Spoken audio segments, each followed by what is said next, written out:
Good morning and welcome to MemSQL's brand new LinkedIn Live show, The No Show. I'm Lisa Martin, technology correspondent, and every other week we're going to have a couple of guests talking to you about innovative, provocative topics. Today we're starting out right out of the gate with a great topic. It's Lightbend and MemSQL, the Reactive Manifesto. Please welcome two guests, Nolan Grace, Solutions Architect at Lightbend. Nolan, welcome from Chicago. Hi, thank you for having me. Our pleasure. And we also have Micah Bhakti from MemSQL, Director of Product Management. Micah, welcome. Thanks, I'm happy to be here.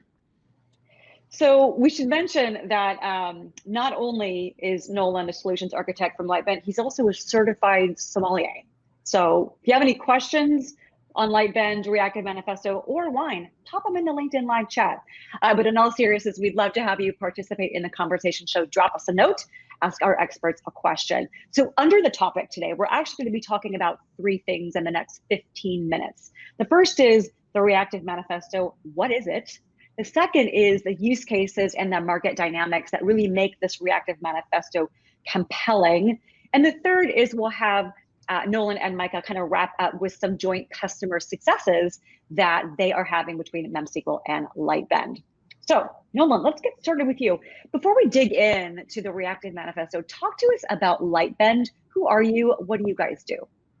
So, well, once again, thanks for having me. I'm happy to be here, and this should be a really cool conversation. Lightbend is the company behind Scala, the programming language, and the co-authors of the Reactive Manifesto. And really the focus for Lightbend is to help developers build better software. And as we go forward into the Reactive Manifesto, we'll be able to talk about specifically how we recommend people to do those types of things. So one of the things that we know is that today's demands are not met by yesterday's software. From Lightbend's perspective, what does that mean? Let me think about it for a minute. So, today's customers constantly are looking for new experiences, new ways to integrate with software, and they have higher expectations for the systems that they work with. So from Lightbend's perspective, it's always about making sure that your technology is able to meet the needs of your customers. And that's what the Reactive Manifesto is all about. Making sure that your software is, elastic and resilient in the ways that your users expect it to perform. And I just noticed that the Reactive Manifesto was launched in 2014. There's over 28,000 signatures. Is this sort of like the credence of Lightbend as a company? Definitely. It's really, I think, where most of our decisions come from about how we decide to work with technology and how we want people to move forward. And the great thing about the Reactive Manifesto is it's not a technology instruction book. The Reactive Manifesto really focuses on delivering value to customers. And so the first tenet of the Reactive Manifesto is being responsive. And that's just about making sure that when you build a system, it works to what your customers expect it to do. And then there are tenets that support that responsiveness. But yes, absolutely. We focus on making sure that every piece of technology that we build, and as we help our customers build technology, they meet the expectations of the Reactive Manifesto. And on that reactive front, Micah, question for you. We've talked a number of times lately with your co-CEO, Raj Verma, talking about what MemSQL is really focused on giving customers the now, especially during the crisis that we're all living in right now. Data from 24 hours ago is too late for a lot of things. A lot of businesses are in, we don't want to just survive, we want to thrive. From a reactive perspective, what does that Reactive Manifesto sort of mean to you as the director of product for MemSQL? Yeah, so I think the Reactive Manifesto is obviously much bigger than just the database or data. But when we look at kind of the core tenets of the Reactive Manifesto, responsiveness, resilience, elasticity, those are really the core tenets of MemSQL as well, and the value that we're providing to our customers.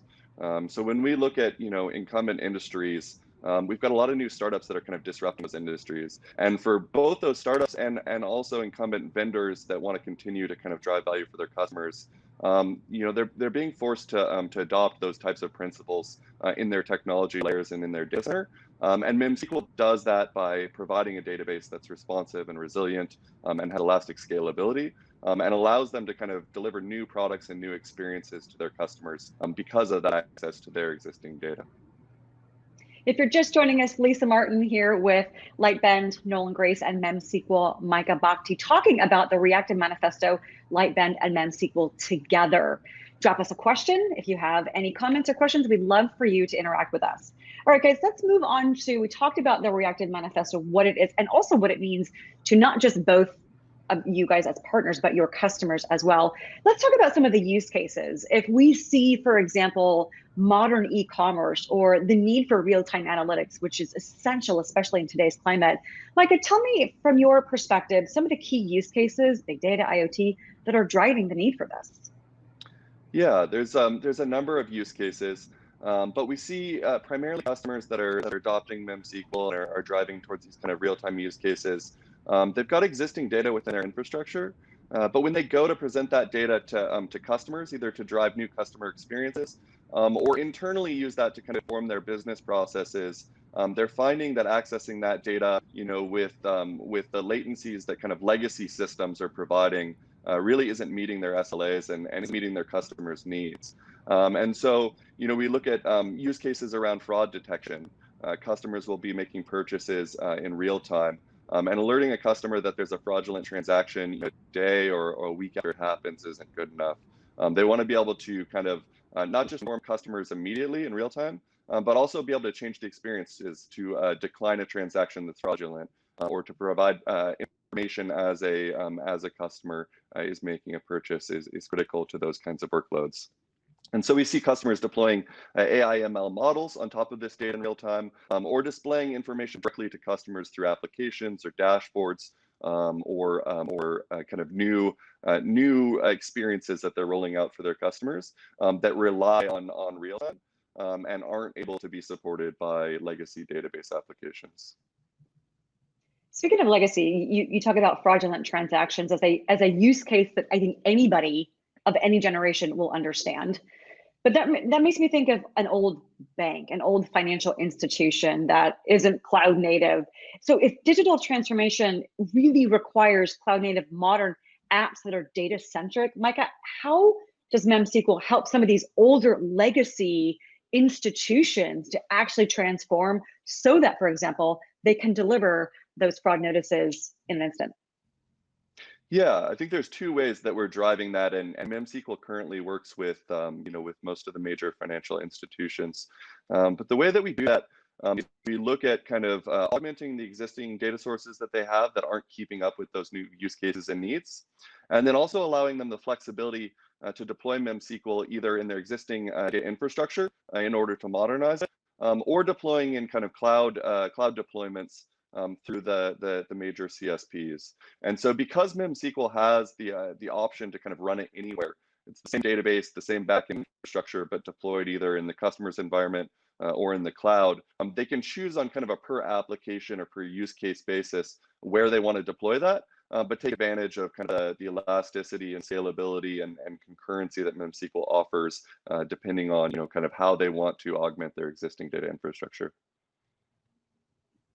So Nolan, as this climate we're living in is so different right now, as a solutions architect, are the conversations that you're having with customers in either banking or e-commerce, for example, are the conversations changing in terms of the nature of the need for this? And are you talking, is this now like a C-suite conversation in terms of being able to get this real-time data analyzed immediately? Yeah, I mean, this is a conversation that's happening at all levels. Everybody wants to be building better software and delivering better features to their customers. And now in the time of being able to build cloud apps, being able to build massive systems and provide these cool services to your customers, everyone's really interested in doing those types of things. So, developers want to involve more ML, C-level want to be able to, expand market share and just have better software and make their customers happier. So it's a very cool time for building technology because there's just some really amazing things that we're able to do with technology stacks like MemSQL and being able to leverage Scala and Akka to build the application layer that provides those pieces. Tell me a little bit more about building that application layer. And again, if we think of like a legacy organization, we think of like a monolithic kind of heavy organization that might not be culturally ready to modernize. But right now, cultural climate really dictates there isn't time. So how do you, Nolan, and MemSQL together help customers dramatically transform, especially when time is of the essence?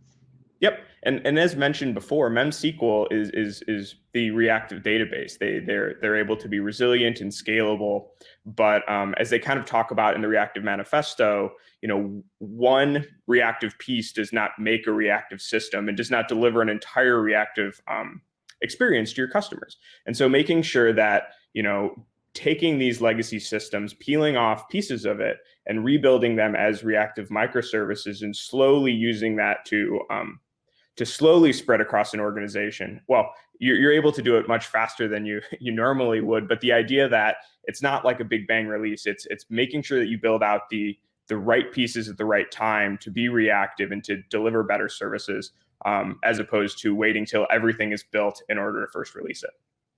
Right. Mike, a question for you. How does MemSQL help enable what Lightbend can do? How do you help customers make that pivot so quickly? What is it that's unique about your cloud native database that facilitates that?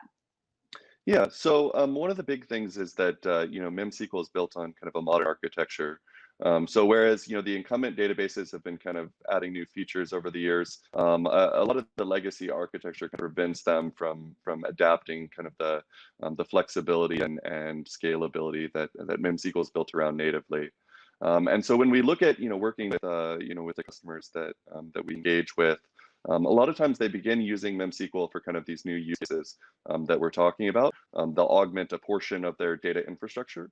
And then once they start using MemSQL, they realize that it actually supports kind of the scalability and concurrency to begin moving other workloads to it.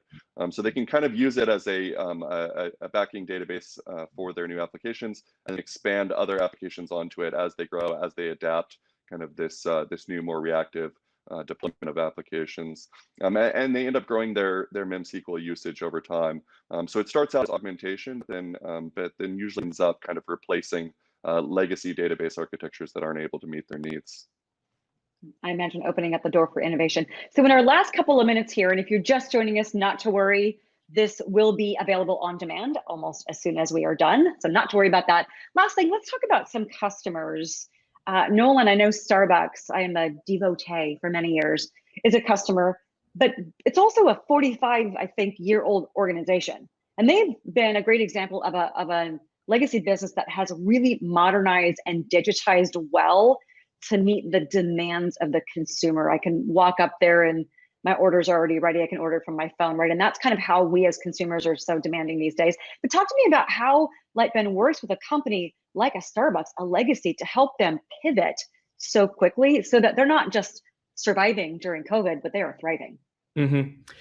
Yeah, Starbucks. What's amazing about Starbucks is Starbucks isn't just a coffee company. It's an experience company. They value everything about how you interact with Starbucks as something you're getting from Starbucks as an organization. So Lightbend worked with Starbucks to rebuild what they call the digital flywheel, which is the system that drives the mobile ordering. So everything that has to do with the mobile app, in order to make sure that their customers, no matter what store they're going to, if it's a small older store, if it's a brand new store, if it's a store in an airport or a hotel, making sure that they give the top quality experience from any one of those locations. And that's really why Starbucks is able to take advantage of Reactive quickly and do such a great job implementing the system, is because their focus is the experience they're delivering to their customers. And then the technology is secondary to make sure that it supports that goal. That's a great point. It is an experience, and that's one of my favorite things about it. I'll be thinking about Lightbend tomorrow when I make my order, by the way, that you guys are under the hood here. But from an experience, Micah, last question to you. It isn't just about the technologies helping, for example, Starbucks or Verizon or other big brands that you guys work with together to deliver that experience to their customers. It's also about an employee experience. If they've got to have data available to ensure that employees are the most productive. So Michael, last question for you. Talk to me about a joint Lightbend MemSQL customer where that experience, internal and external, has really been transformed. Yeah, absolutely. So Lightbend and MemSQL serve many of the same Fortune 100 companies. You know, I don't know if I can reveal specific names yet, but we'll share those as we kind of work with those customers to build out the use cases and share those publicly.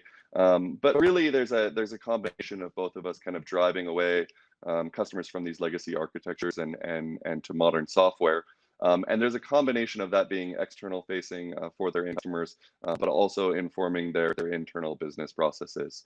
So now more than ever, you know, employees want to see what's going on within the business in real time, and providing executive C-level dashboards or operational dashboards about logistics and product sales and things like that, and being able to act on that and position product in real time, it creates new insights for those businesses, and in turn creates new experiences for their customers. So that's something that we're both really excited about working together on. And I'm sure as the months go on, some of those really interesting, innovative insights that together Lightbend and MemSQL are helping customers uncover are going to probably lead to some positive, some silver linings out of COVID. Nolan, you wanted to say something real quick? Yeah, I just wanted to add from the developer experience side of building these systems too. There's nothing more fun than having an executive benchmark that you have to meet for the next app, and then blowing it out of the water by 10x or 20x, being able to have a system that scales significantly beyond the expectations of the C-level or you know what the customers expect. So you know, from just that developer experience, both MemSQL, you know, having a fast database, a fast backend to store information, and a fast application layer. That's why developers love working with these technologies, is because it makes them look like superstars. Who doesn't want to look like a superstar? Well, next time I'm going to give you guys an action. Since you're a certified sommelier, Nolan, next time find a joint customer in that genre that we can talk about. Sound good? Oh, I'd love to. Yeah, that sounds like a great plan. Excellent. Nolan, thank you so much for your time. We appreciate it. And Micah, we want to thank you as well for sharing all of your insights. And for those of you watching MemSQL's inaugural The No Show, thank you. We will see you 2 weeks from today with another provocative topic.